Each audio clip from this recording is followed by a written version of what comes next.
So, hello, my name is Tim Barbary. I'm here to tell you a story.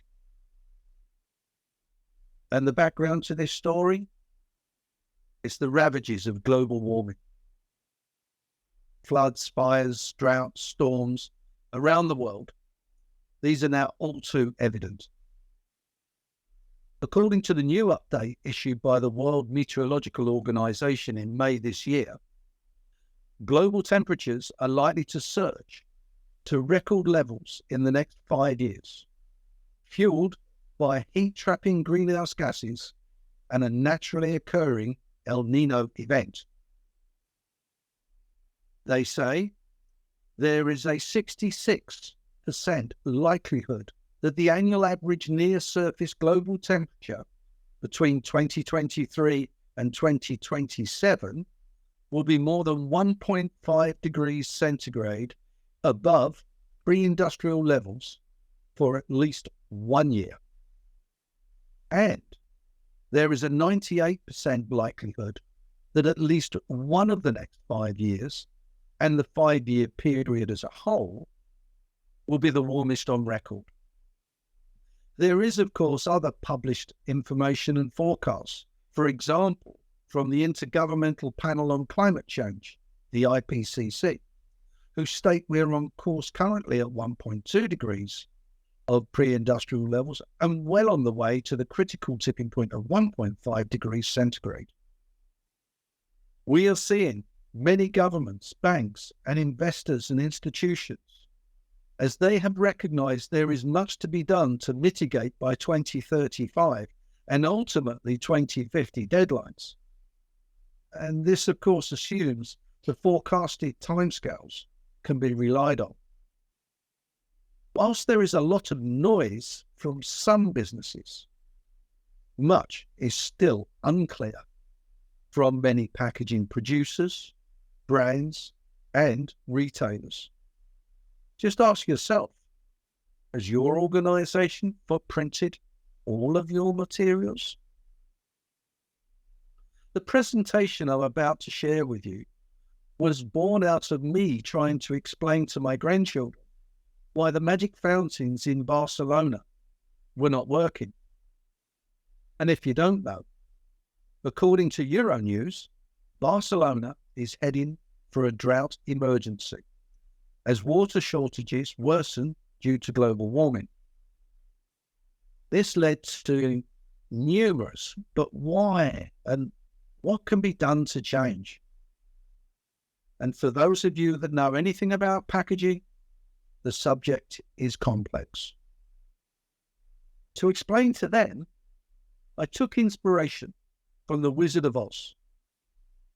And whilst my somewhat different approach can be described as a theoretical journey towards net zero, I share this with you in the hope you see it as a call to action from governments, businesses, and consumers. In our story, Kay is our lead character. It's an inquisitive character, just like you and me. Kay is kind-hearted, keen to learn more, has a knack of asking difficult questions, and keeps asking questions until the explanation is clear. Kay has been concerned for some time about global warming and wants to be more knowledgeable on the subject. Kay already knows when carbon dioxide, CO2, and other greenhouse gases like methane trap heat that would otherwise escape Earth's atmosphere, the planet's temperature rises. This is called global warming, which causes the climate to change. As glaciers and polar ice sheets melt, rising sea levels could threaten coastal areas. And this global warming causes other changes to the Earth's climate, including droughts, forest fires, stronger hurricanes, and shifting wind and ocean patterns. Scientists have observed that overall the Earth is warming. In fact, many of the warmest years on record have happened in the past 20 years.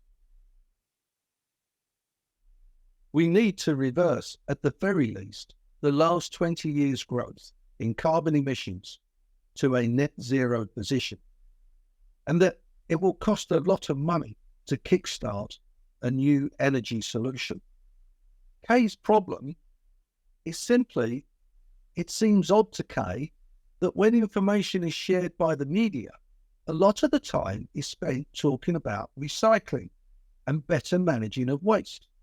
Kay understands that packaging, and in particular plastic in the oceans, is bad, but could not figure out how this impacts global warming. What's more, there seems to be so much conflicting information. Paper is better than plastic, as it is recyclable. But then plastic can be recycled. Glass and metal packaging can be recycled more times than paper, but is more expensive. And who is responsible for doing what? If change was to happen, what would that look like? It all appeared very complex. Kay's solution. Kay is undaunted by the complexity and decides this is a quest, a journey to better understand how packaging carbon dioxide impacts our environment, and to identify what could be done to mitigate packaging waste and carbon emissions from packaging materials cost effectively. But first, he should think of a name for the quest. As Kay sat down on a bench to think of a name for the quest, a crumpled newspaper blew up, and Kay read some of the headlines. Kay's quest will be a net zero journey to the Wizard of Oz. To begin with, Kay needs to understand why we even use packaging, and he meets some friendly protesters along the way, and they share that if there were no packaging at all, it would have a significant impact on the way we live and consume products. That the absence of packaging would mean food would go rotten quicker, that more products would be damaged in transport. Food waste creates methane, and methane is more damaging to the environment than carbon emissions. And without packaging, this will put up the cost of our products that we buy due to more going to waste. Other considerations might be, and what if you have allergies? How would you know the ingredients used in the ready meals? And have you tried to carry a drink without a container? Kay learns designing sustainable and efficient packaging is not an easy task. It requires balancing different factors such as functionality, cost effectiveness, and environmental impact. Ultimately, it should be designed with the end of material life in mind. Kay, now aware of the need for packaging, began to think more on the costs involved. There is a cost to the environment. Carbon dioxide emissions is causing climate change, but not having packaging materials could be worse. And whatever happens, there will be a commercial cost. Along the way, Kay meets some packaging materials who'd heard about Kay's journey and wanted to share further information about themselves. There is Billy Bob's, polyplastic, bioplastic, Polly's cousin, crystal glass, and caddy tin. Whilst each shared their strengths, it soon became clear that each material, whilst having advantages, had disadvantages. In short, no material is perfect. Typically, the cheapest is plastic, but not so easy to recycle. The most recyclable is metal, but this is expensive and has a higher carbon footprint. Unlike others, paper, when wet, falls apart and can only be recycled a few times anyway. Whereas glass is fragile, it can be recycled over and over, but it too, like metal, has a large carbon footprint. Bioplastic may seem the natural option. However, it cannot be recycled, and if mixed with other recycling materials, contaminates. And by the way, has limited biodegradability. Each material costs money, and most can be recycled, although some can be recycled a lot more than others. Kay also learns from Billy, Polly, Crystal, Bio, and Canny Tin that it's not just about sourcing the right material. There are a number of external factors that need to be considered, which include waste management, a legal framework, and appropriate consumer behaviours. Each consumes energy, produces waste, and all share a common thread: carbon emissions. As Kay and his friends journey on, they come to a roundabout: the circular economy.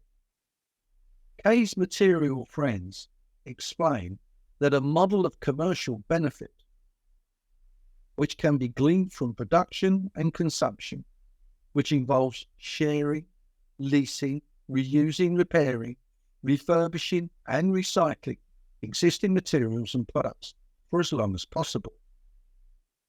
In this way, the life cycle of products can be extended.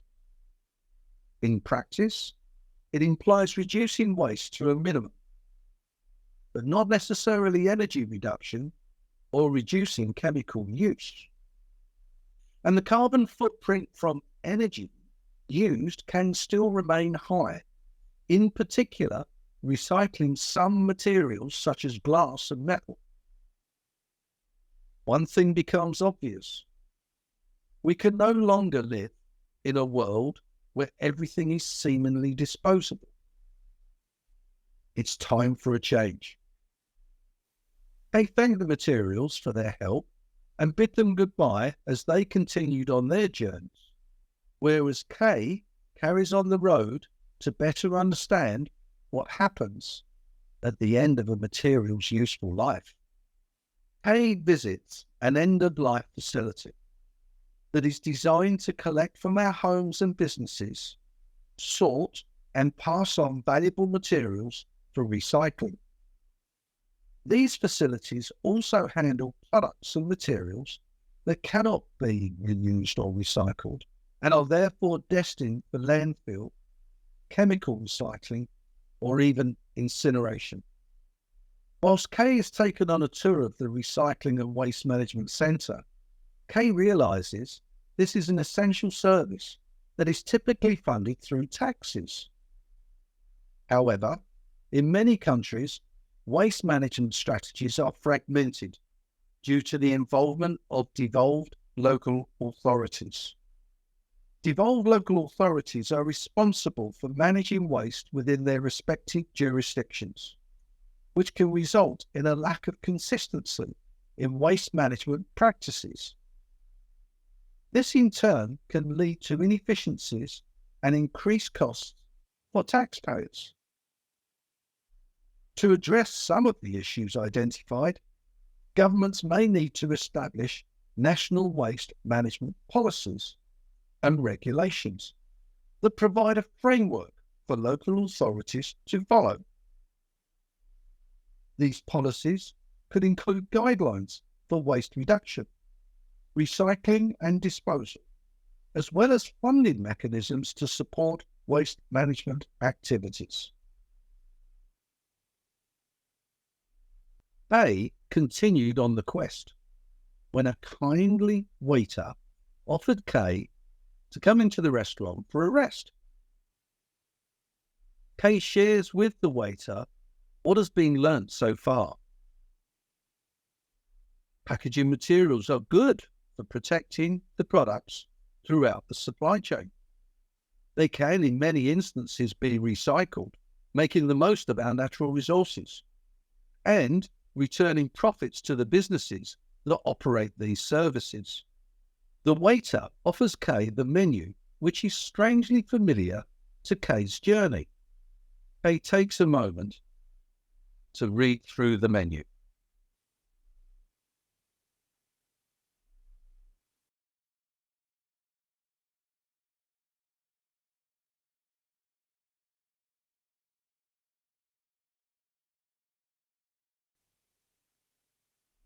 As Kay reads on through the menu, there seems to be a health warning, something to do with setting meaningful targets. Kay knows that waste can take on many forms, that even in the typically best scenarios, 90%, if things were done that well, would that meet targets? So, reading through, if 90% of those buying did so with recycling in mind and recycled 90% of their materials, sorted their waste 90% correctly for 90% of the time, and that there was only 10% waste at the sorting facility. This would suggest that 40% of the possible material could be lost. Furthermore, as waste is measured by weight, any residual product waste left on the packaging when it is collected and sorted distorts the figures even more. To overcome this issue, ideally packaging should be cleaned before it is disposed of.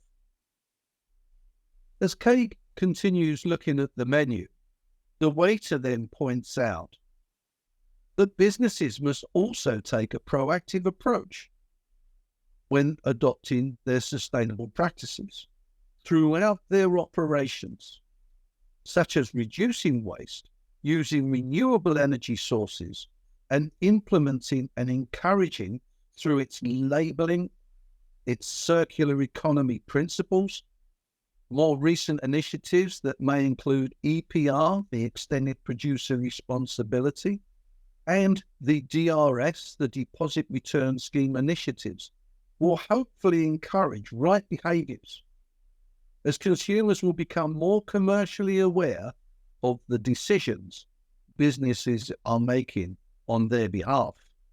In discussion with the waiter, Kay then realises consumers also have a crucial role to play in promoting sustainable waste management practices. They should take responsibility by taking their rubbish home with them, disposing of it properly and using the correct bins for different types of waste. That by disposing of their waste properly, consumers can help to prevent litter and pollution, reduce the amount of waste that ends up in landfills, and conserve natural resources.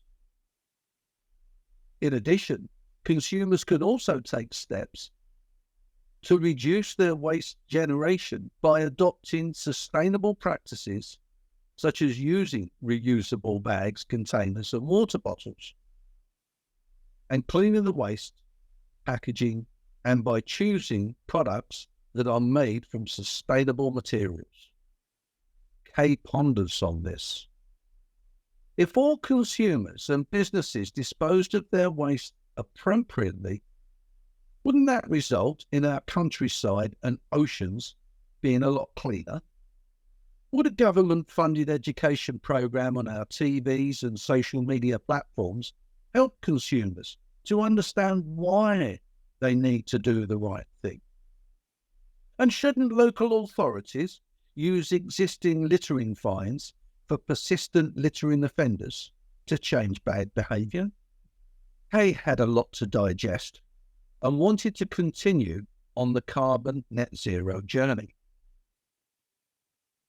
Kay was wondering what else could be done to reduce carbon emissions and thinking of ways packaging could better communicate to enable informed choices, when a strange phenomenon appeared from a puff of green smoke, a mischievous character seemingly covering everything in green.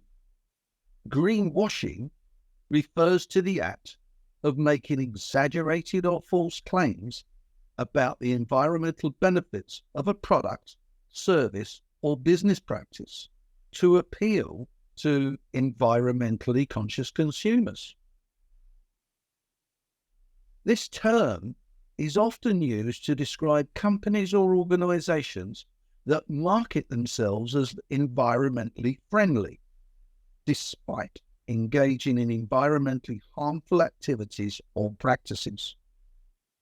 Kay then begins to appreciate greenwashing can be seen as a form of deception, as it can mislead consumers into believing that they are making a more environmentally conscious choice than they actually are. Kay tries to understand more from the green character, but it seems he no longer can get a response.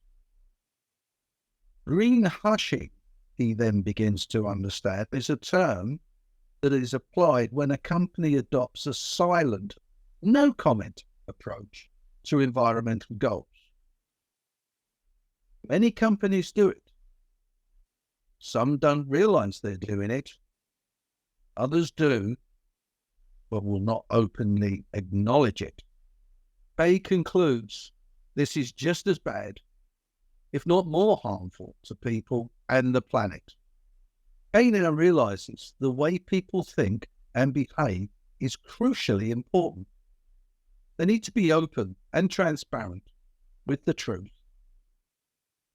Wishing for something or for someone else to make it happen is not good enough. We all must contribute. We should all want to feel we're doing our bit. But if we don't put the right things in the right bins, wash things properly before we put packaging in those bins, the materials don't get recovered and end up going into landfill or incineration. As consumers, we need to make sure we follow the recycling guidelines on packs. As Kay continues along the journey, a road sign comes into view. It reads, to net zero. But the number was not clear.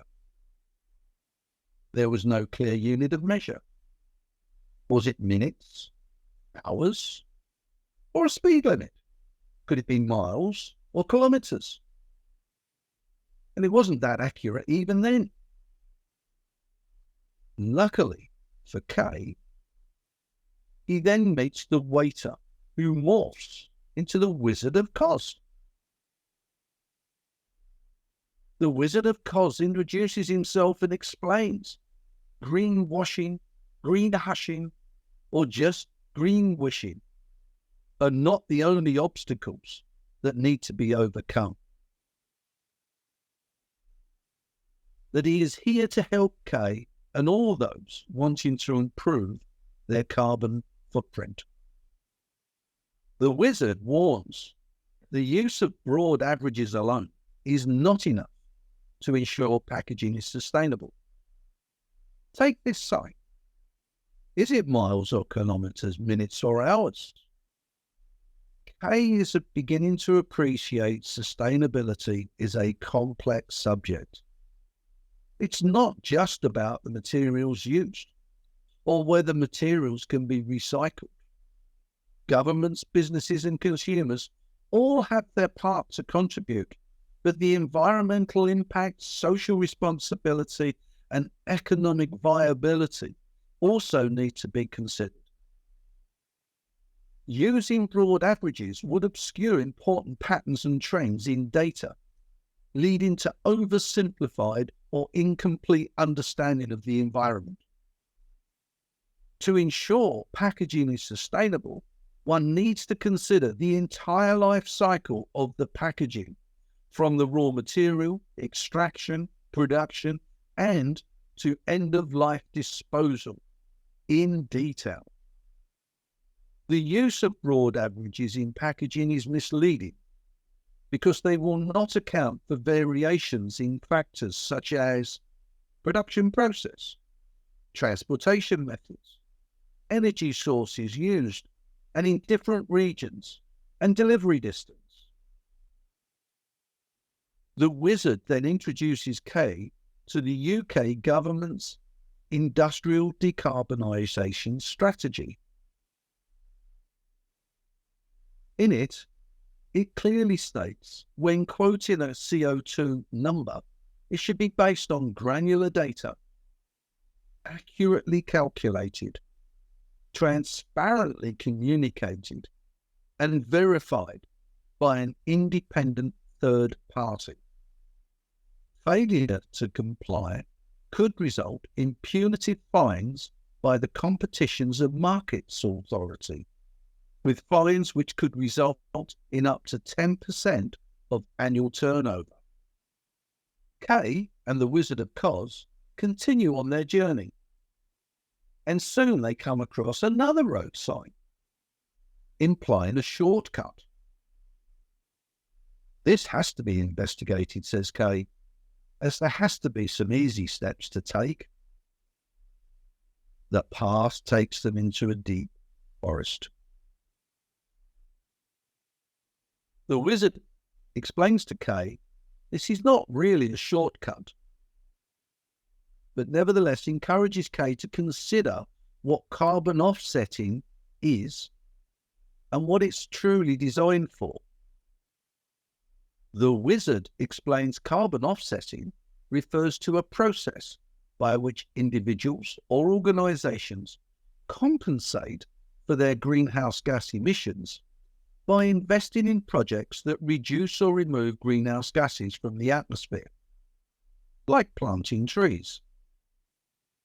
The idea is that by offsetting the carbon emissions that are eliminated, individuals or organisations can take responsibility for their impact on the environment and contribute to mitigating climate change.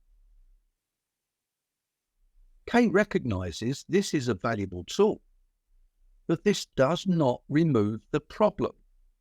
It simply moves the numbers like numbers on a balance sheet with an offset, as the emitting carbon has not reduced or been removed. Kay concludes that carbon offsetting should only really be used when all other carbon reduction initiatives have been addressed and where no other options are possible. That using it elsewhere could be considered as yet another greenwashing story. Kay and the Wizard of Oz continue through the woodland until they come to a clearing, and the clouds seem to provide inspiration. The wizard explains carbon dioxide equivalence, CO2e, is a term used to describe the amount of greenhouse gas emissions expressed in terms of the amount of carbon dioxide that would have the same global warming potential. Greenhouse gases such as methane and nitrous oxide have a much higher global warming potential than carbon dioxide, meaning that they have a greater impact on the Earth's climate per unit of emissions. Carbon dioxide, however, is the largest overall volume. Therefore, to compare the impact of different greenhouse gases, their emissions are converted into carbon dioxide equivalents, CO2e. For example, if 1 metric ton of methane had a global warming potential 28 times that of carbon, then the 1 metric ton of methane emissions would be the equivalent to 28 metric tons of CO2e. By using CO2e as a common measure, it is possible to compare the impact of emissions from different sources and to develop strategies to reduce greenhouse gas emissions more effectively. This is important in the context of global efforts to mitigate climate change, as reducing greenhouse gas emissions is essential to limit the extent of global warming and its associated impacts. The Wizard of Cos goes on to explain to Kay, scientists and industry experts from around the world are educating governments and investors of key initiatives and targets that need to be met to avoid the worst ravages of global warming.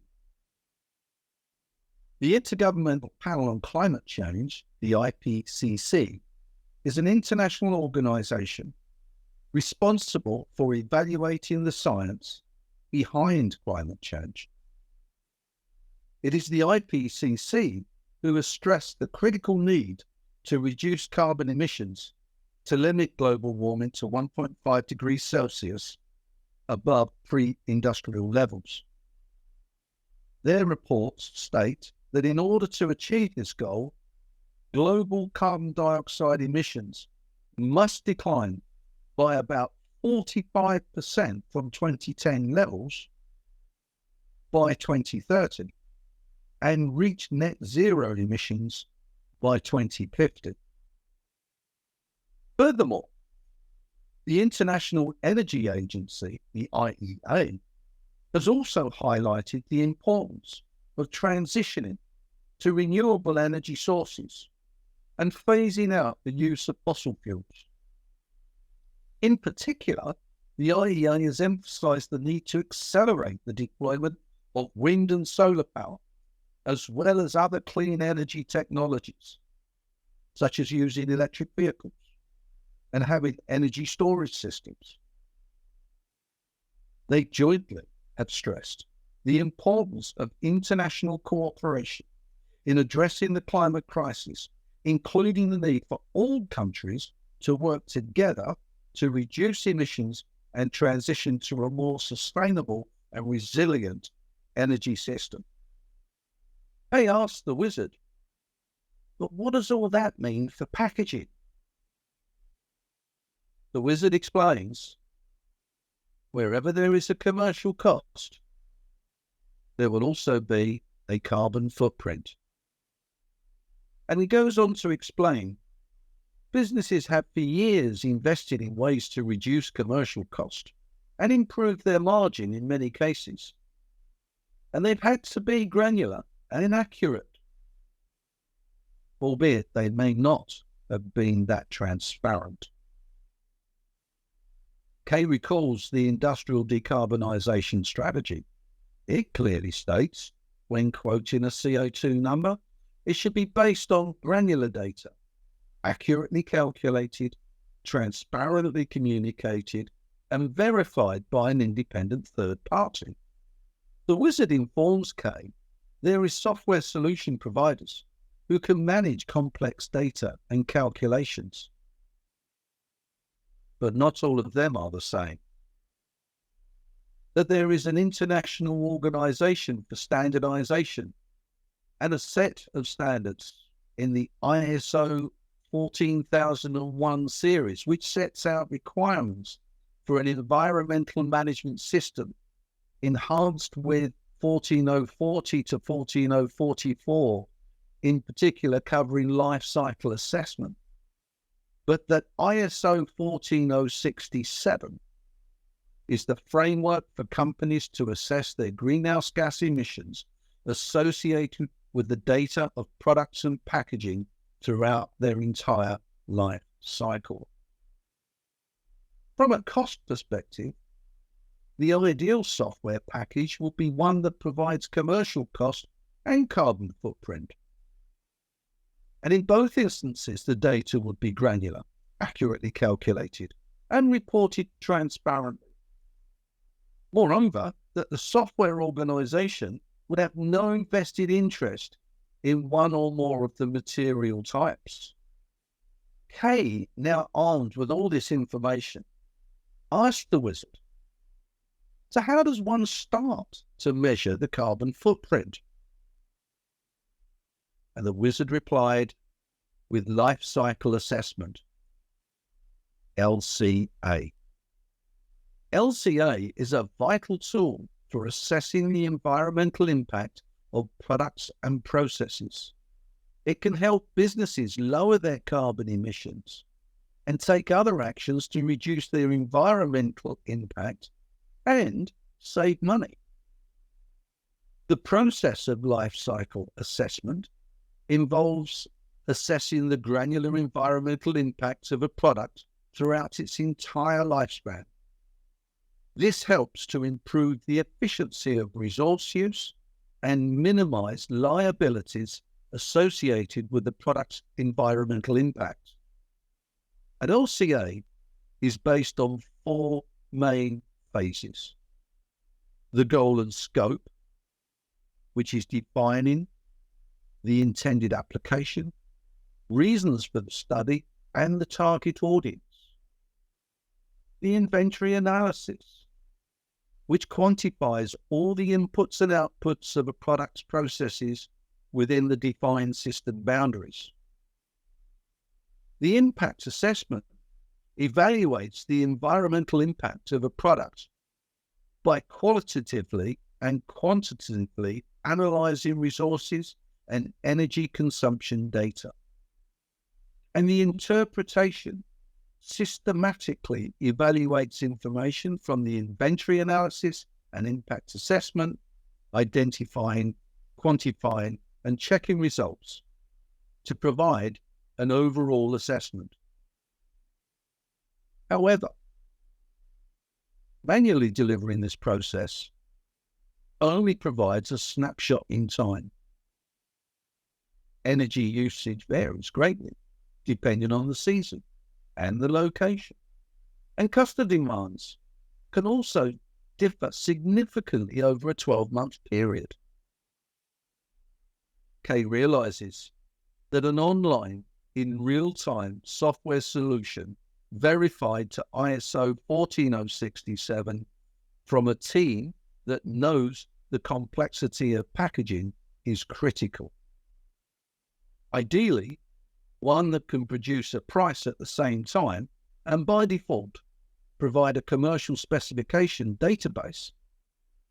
Now that is better value for money. The wizard asked Kay, now that your journey has come to an end, what are your next steps? Kay thanks the wizard for all the information in terms of how to get started. Kay knows whether it is the material choice we make, the methods of production, where the packaging is sourced from, the management at the end of life, be that as a consumer or any business that requires packaging, it is possible to objectively make informed choices and avoid misinformation. Kay also knows decisions are enabled by the IPCC science community, the IEA energy community, governments supporting with strategies and regulations. And businesses can report their CO2e data granularly, accurately, and report transparently on their net zero journey, safely guided by ISO 14067. Kay also now understands reducing the carbon footprint on packaging, whilst possible, will take time. It will be a journey for everyone, and that it is possible to save money and the planet at the same time. Ultimately, it will come down to trust. And the leading businesses will need to use authentic third-party assessments and verification, as it's never good practice to mark one's own homework. Kay realizes to be authentic, it will be a team approach, engaging commercial, supply chain, planners, operations, marketing, sales functions in a business. They will each work together to provide granular data, to calculate the value and report the results accurately and consistently. This all needs to be audited by an independent third party. In short, Kay sets off to join Benchmark, as they are an authentic, accurate, transparent carbon and cost calculation solution provider.